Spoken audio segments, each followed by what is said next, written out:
it's a title that is at some level ambiguous, that the work could be unfinished, or it also kind of refers to this idea that there is some kind of unfinished business, which in terms of psychoanalysis or something is often used to kind of refer to dealing with a trauma, for example, that is unresolved. And I think it's more in this kind of context that I kind of use the word kind of unfinished. In some ways, the structure of the piece appropriates or borrows conventions from kind of the documentary, and in particular the kind of eyewitness account or the account of a kind of survivor. So in one way I'm kind of interested in that kind of documentary practice and how those stories get told. But I guess within the context of this work, I'm trying to open up some areas of kind of doubt. They were waiting for me. I didn't see them coming. I was only a few minutes away from the house when they grabbed me from behind and forced me into a car. They pulled a piece of cloth, like a blanket or something, over my head and pushed me down onto the floor of the car. I try to kind of use the structure of a double screen to reinforce these kind of ideas of kind of slippages or kind of gaps or breaks in the account of the story that both serve to kind of disrupt the continuity of the story, but also to establish kind of temporal breaks as well. The sense that the interview may not have been conducted all at the same time, that there's a degree of kind of slippage. I also wanted to kind of introduce something of the experience of the space that the man struggles to remember. He tries to kind of remember, is this the place, or was it a different place, a place that looks like this? It's important that the verbal account is interspersed, if you want, with an attempt to describe the space that he talks about. Is that these are in some ways concerned with the body, but they kind of relate to the state that is kind of partially described by the man in the interview in Unfinished, where he kind of talks about the experience of feeling out of control really of the body, you know, through that kind of situation of becoming captive, that it affects the way in which you kind of understand your own body and the kind of physical limitations, but it also potentially affects how you then perceive ideas of space, consequently of liberty. You know, what does the photograph of a blue sky? In these kind of hostage situations, the hostages speak about dreaming of freedom, of dreaming of being in a space where they can breathe again, where they can see a kind of romantic almost, or kind of idealized notion of a landscape, or an idealized or romanticized notion of what freedom represents.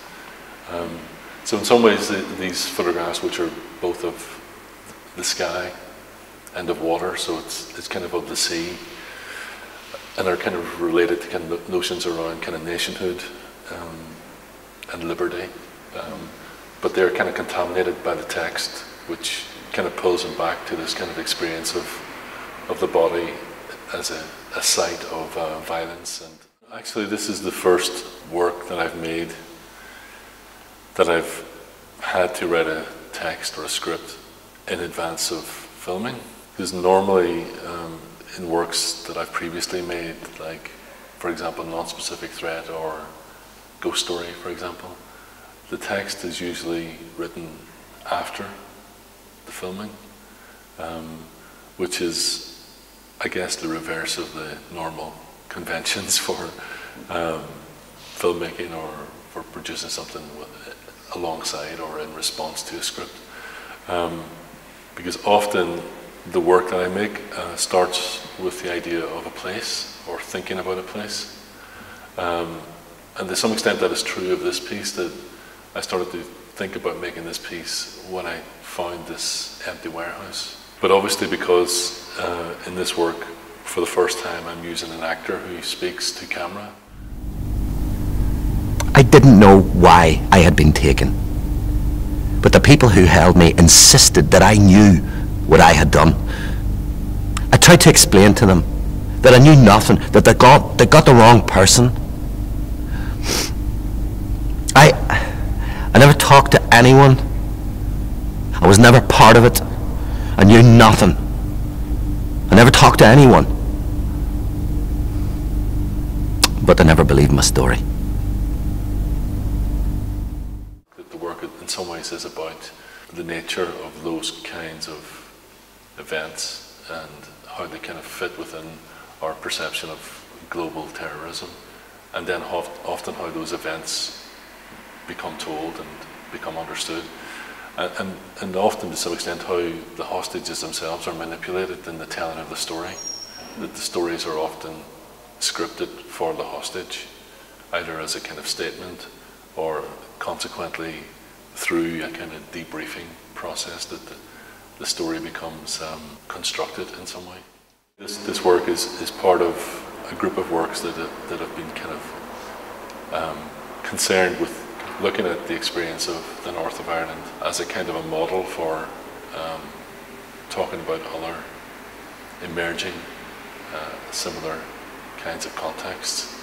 Because I mean, I think what happened in the north of Ireland through the 1980s and the 90s, in some ways globally created a set of contexts that governments could look at for understanding how do you respond to terrorism, how do you deal with that internally, how do you communicate some of those problems, and then ultimately how might you negotiate in that situation.